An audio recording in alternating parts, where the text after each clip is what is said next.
What's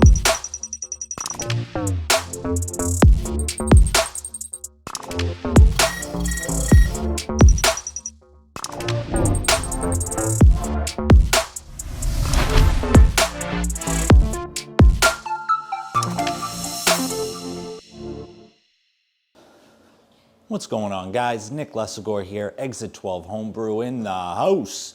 Brewing today, the second time in 3 weeks, I think, which is awesome. My lager, Italian Pilsner, rather, that collaboration I brewed with Billy is still fermenting. Probably the slowest fermentation I think I've ever had, but it's in my main fermentation fridge, which means I'm brewing a smaller batch at a regular ale temperature, 68 degrees. I'm going to be doing it in one of my chest freezers, which means I'll be keg fermenting this time.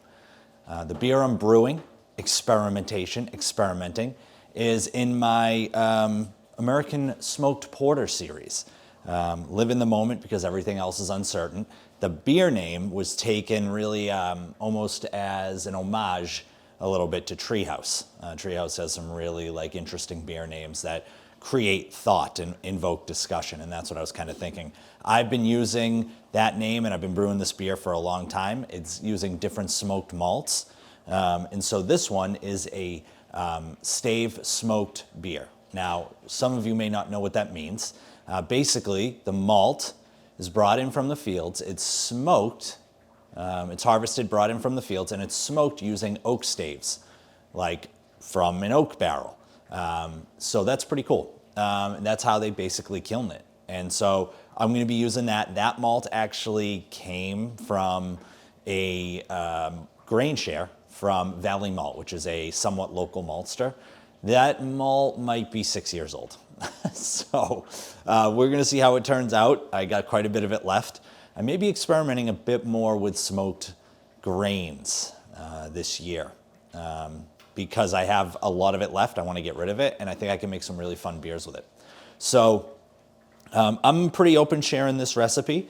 I adjusted this is the first time I'm brewing the smoked beers on my bigger system, so I adjusted my brewhouse efficiency to make up for it. So we'll see where I end up. I'm shooting for 5.1% alcohol, 1.050 to 1.011. So we'll see, but I'm going in with 47% of the Pilsner malt from Stone Path Malt, my grain, my main grist, of choice is Stone Path, local, 30 minutes down the road. A pound, just over a pound of two-row, just over a pound of that Stave Smoked malt from Valley, 12 ounces of Midnight Wheat from Brew, 10 ounces of roasted oats from Valley. Again, roasted oats should give some smoothness to the beer, maybe smooth out. Hopefully it'll smooth out some of that smoked malt flavor if it's a little too harsh. Hopefully it doesn't taste, The thing with the smoked malt, using smoked malt is sometimes a little goes a long way. It's really hard to hit that middle ground of perfect usage. If it's too heavy-handed, sometimes, depending on what the smoke flavor is, whether it's cherry wood, apple, stave, it could come out tasting like an ashtray. If you use too little, it doesn't really taste like a smoked beer. So I'm going in with a pound of that, as I mentioned. Those roasted oats hopefully will help smooth it out a little bit if it's a little too oppressive. 4 ounces of chocolate malt and 3.5 ounces, or rather 3% of chocolate malt, 2.6% of caramel 30. A lot of the malts are older in nature, but I'm not concerned. I keep them now temperature controlled. I keep everything locked tight I've never had issues with grain weevils or anything like that. And then I'm going in early boil edition of Nugget, and then Saz in the middle, and then Nugget with 10 minutes left. Whirlflock and Yeast Nutrients. Yeast Nutrients was which I cannot find right now, so I need to do some digging. And then White Labs WLP001, the dry yeast. So in general, this is going to be a fun brew day. I'm going to be hopefully mashing it at 153. We'll see what I get for footage. It may not be super intricate, but maybe it will. Maybe this will turn into another 50-minute video. Hopefully not, but we'll see. It's gonna be a fun day though. I need some brew therapy, so I'm really looking forward to brewing. So let's get into it. So we have our roasted oats in a separate container. I'll probably put those in mid-mash. We got the grain here. Currently at 30% heat power, 158.6 on the temp probe, and 157 on the build-in. Okay, let's do some mashing.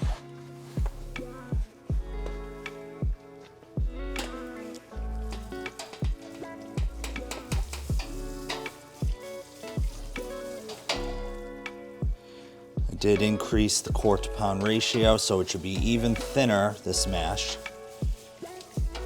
than the Pilsner was. Oh man, I gotta tell you, all mashes, mash and beers, all mashes are like children. You love them equally. Oh, but there's something special about that roasty, toasty porter mash, I gotta tell you. God, that smells good. Like almost immediately, that smells great. So I'm gonna try something different this time. I get stuck mashes. All I really have to do is mix the mash and then I'm good. You know, it goes back to normal. Probably get them one, sometimes two times during a 60-minute mash. What I'm gonna do this time is I'm gonna mash the roasted oats on top of this beer. Maybe that'll help reduce the chances that I get a stuck mash. And I think what a lot of that has to do with is the gap between my rollers and my grain mill. But I get such good efficiency, and in general, the stuck mash really isn't a problem. It's not even really stuck. It doesn't cause me any issues on the brew day. I just gotta mix it and get recirculation going again. Okay, currently sitting at 154.1 to 154.2. And about 3/4 of the way through. And I really could have fit everything into this all in one. I don't have to sparge. It's more so, with this big of a unit, it's more so just something like tradition almost. It's just something I do. But with these, very low to mid-strength beers, I'm aiming for like 5% or so, 5.2. In theory, I could include the sparge water and not have to sparge. Boy, there is something special about the porter. The porter mash smell, there really is something special about it. It's like your first child. It really is.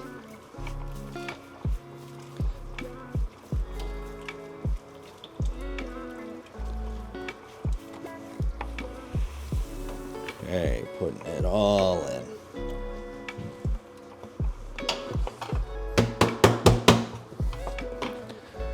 Now on top,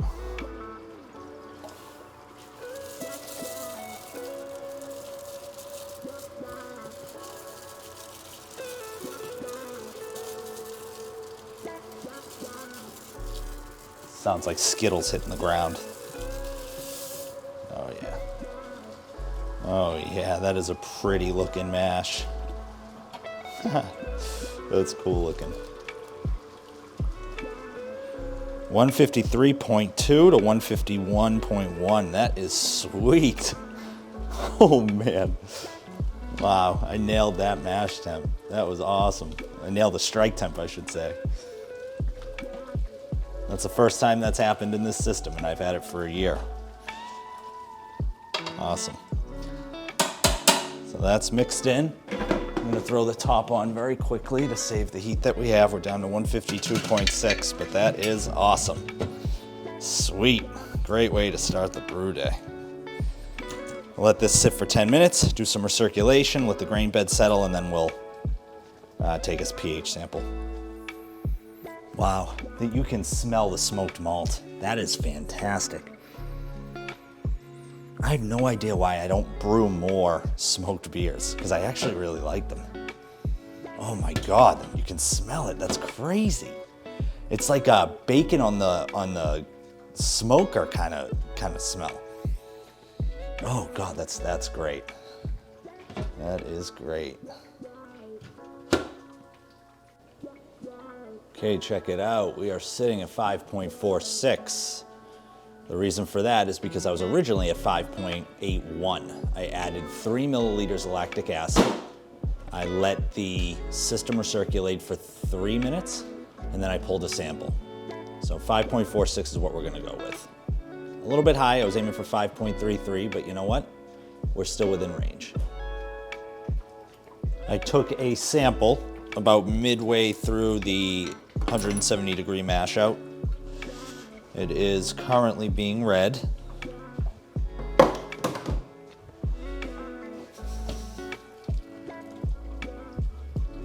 And now what we're gonna do is put the lid, the recirculation arm, and the wrapped temperature probe. Everything is gonna be going in the sink. My handy dandy new sink.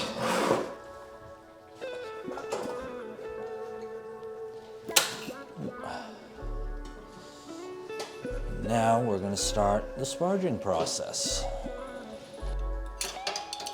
Here we go, pop this bad boy in. Pop this sucker in. Oh, the roasted character coming off of this mash is pretty intense. Okay. There we go. It's a very small grain bill. People, oh. There's some nice filtration right there. People might say, Nick, you're only using 9 pounds of grain, 10 pounds of grain. Why are you using the lift?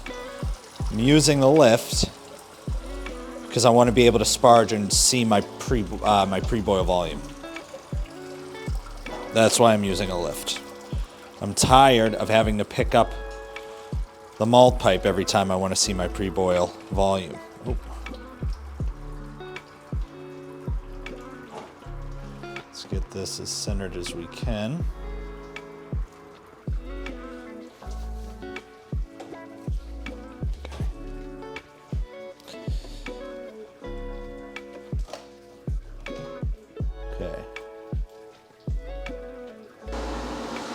Okay, we're coming up to a boil. I'm gonna take a sample real quick. Bang. I'm gonna start the timer. We're on our 60-minute timer, which means the 60-minute edition of Nugget hops. For a pre-boil gravity, I am going to throw this in the fridge and I'm gonna let it chill for about 7 minutes, and then we'll take a pre-boil. Okay, I just took the sample out of the freezer of the pre-boil. We are aiming for 1.035.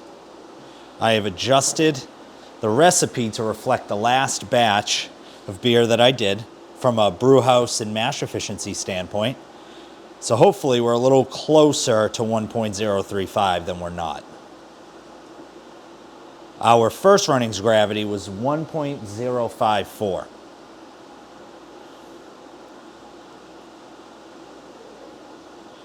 Come on, baby. 1.035, 1.035, 1.037. Cool.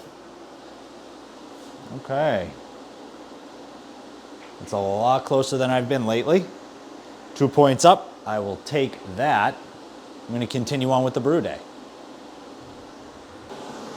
Okay, it's been 30 minutes. We're going to add an ounce of Sazerac. This batch smells fantastic. I think it's 2024. This is the hop that we used in Billy and I's collaboration, Best Friends Pilsner. The second, even the first one, it's only hopped with Saz hop. So continuing on in the brew day. Okay, we're knee deep in the middle of the boil. Something I thought would be interesting to talk about is, as I mentioned earlier, I don't have yeast nutrient. I had plenty of it and now I have none of it. And so I don't know if my son took it or whatever the case may be. In any event, I do have replacements, so to speak. Two being Fermade O and Firm-Fed, DAP-free Firm-Fed. They sell Firm-Fed with DAP. The difference is the DAP is an inorganic nitrogen source. And so Fermade O, both of these, I believe in my research, can be added to the boil. Fermade O contains 100% organic nitrogen. Firm-Fed, which is a nutrient blend. Now what I think I'm gonna do is I'm gonna go with Fermade O. I'm gonna get organic nitrogen out of it. It should increase my fermentation from a health perspective, and we'll see how this goes. Both of these are quite old. I don't think it matters. They've both been sealed for quite some time. So I'm gonna use Fermade O as if it were a regular yeast nutrient. In fact, I'm almost positive that's basically what it is. The reason why I have both on hand is that I was gonna use them both and have used Fermade O in the past when I'm doing yeast starters. So I'll set up the starter, and as it's, you know, running, once I put it on the stir plate, I throw in the Fermade O as if it were yeast nutrient. Because I've read that when you're dosing your starters with Fermade O, you can get a more active, healthier fermentation on your starters. So I haven't used this in a while, but we're gonna use it today. Okay, 10 minutes left. I'm gonna put in the Fermade O, the Whirlflock, and the last dose of hops. There's some nutrient here sticking. So without absolutely scorching my fingers, what I'll do is, it's a little bit that's stuck, so when I'm transferring at 68, I'll throw some in to get the rest of that out. Okay, got 10 minutes. We're boiling away. I'm actually gonna take the chiller and I'm gonna pop the chiller in and let that boil for a few minutes. I'll set up the hoses and we'll be good to go.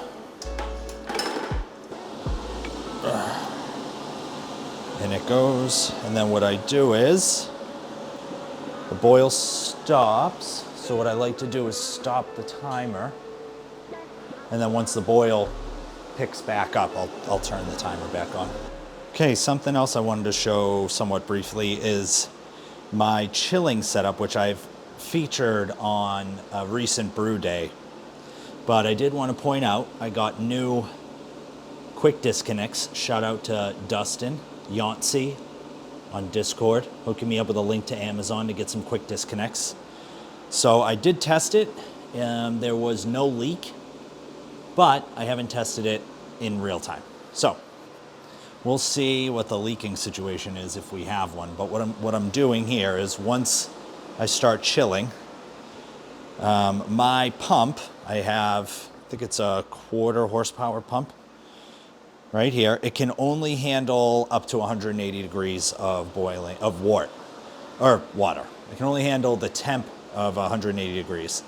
So I do this anyway. I used to do this anyway when I chilled my beer through my spigot outside, but I'm gonna take the hottest water and fill up these 2 buckets, and then we will then filter in the sink. And we'll see if there's any leaking. But this is what I think, at least for now, will be my finalized chilling setup. In the future, now that I have a sink and stuff, I wouldn't mind looking into a plate chiller. I've heard great things. Okay, we've reached the end of the boil. I'm gonna turn the cold water on. I'm gonna make sure we're not leaking.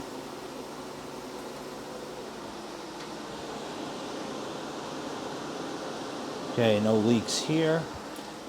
We are filling up here. Okay. And no leaks so far here. Awesome. Awesome. No leaks. Love it when a plan comes together. So, once this cools down to like 170, we'll turn on recirculation and get it to cool down a little bit faster. I have the Whirlpool arm in now. And the coolest thing about these stainless steel hoses is that the outlet I can touch it all I want. I got my hand on it. And it is not even remotely hot enough for me to pull off of it. So those were like $10 or $15 on Amazon. Well worth it. Okay, while we're waiting to chill, I figured I'd give a little review. We're cooling down. I figured I'd give a little review of the New England IPA with Krush hops and with Pomona yeast. This is my first taste, actually. I haven't had this yet. Small head. Hopefully over time, as it sits in a keg, it'll get better. Yeah, I mean, hella peach.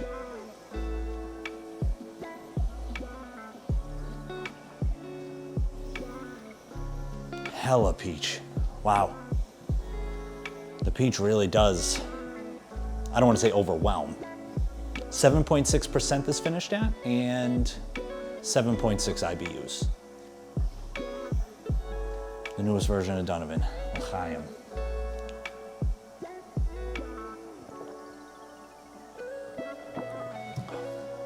Oh, that's fun.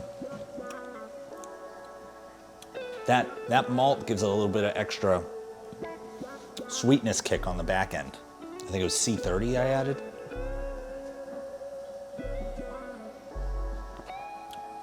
You'd never know. You'd never know that it was 7.6%. Hella sweet, nicely sweet, but also really fruity. My only criticism, or my criticisms right now, is I'd like to see more of a head. Hopefully that'll build up over time. The bubbles are a little rocky, which might show not great head stability.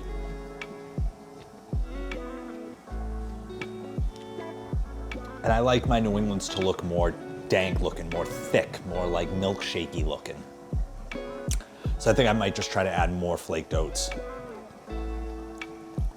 But overall, that's pretty good. We'll see how it conditions, but for a first taste, that's not bad. This is at 76%. I'm actually gonna throw in my wrap temperature thermometer and see where we're at. And we may be cooling this thing down. I mean, we may be transferring soon. L'chaim. Okay, we're now transferring into the keg. I want to get to 40 pounds, that is 4.75 gallons. I'm going to be adding 5 drops of firm cap, basically. 1, 2, 3, 4, 5, 6. All right, 6. Now the reason why I'm adding this called foam axe is because I'm keg fermenting. Let me pull this up. What that means is when you're fermenting beer, krausen can form, and if you don't have enough head space, it's got to go somewhere. So it usually goes through the spunning valve. I'm adding this firm cap, 6, it's foam axe technically by Cellar Science, with the idea that it breaks down chemically the krausen. So the krausen is at a minimum. In a 5-gallon keg that I am fermenting in, with 4 3/4, what I really want to do is minimize the krausen, but still have it ferment. So I'm going to stop it. We're about halfway up. Real quick, I'm going to take a sample for gravity. Just want to get a quick sampley samp. Come on, quick. Okay. Couple. Oh, that's from a bit of firm cap. All right. So I got my sample to figure out my OG. And we are transferring. Again, I want to get to 40 pounds. The good news is we ended with 5.5 gallons, which is 21 liters, cooled in the unit. So we should have more than enough for our 4.75. Okay, we're still transferring, but since we have a cool down sample, pulled right from the unit. We are aiming for a 050 OG. Okay. Let's get that nice and slow. Let's see where we're at. All right, a little bit low. Something to adjust on, 044. But good news is, hopefully, we can get down to what our FG is. A lot of people say, Nick, why do you perform a 10-minute rest post-chill in the unit before you transfer to the fermenter? Well, this is why. Look at all that protein. Look at all that. And you can even see my sign in it, which means it's actually fairly clear. But all that is going in the trash. Want to get this beer as clean as possible. I will at some point be adding gelatin just to really try to, even though it's dark, just to really try to clear it up so that way when you hold it up to the light, it's nicely colored. Okay, we're coming up. We got 35 pounds. Got another 5 pounds to go before we cut this off. I am going to call this video good. We ended with, at 5.5 gallons, which is what we had in this zero loss system, 79% brew house efficiency. But because I'm only taking 4 3/4 gallons, we ended at 68% efficiency. Something to adjust. I'm going to adjust my volumes on the next 5-gallon batch. Because I think, had I gotten down to that 4 3/4, 5 gallon in the unit measurement, I probably would have nailed 050 on the nose. So, something to learn for next time. Coming up on 40. I gotta go. Thanks so much for watching. L'chaim.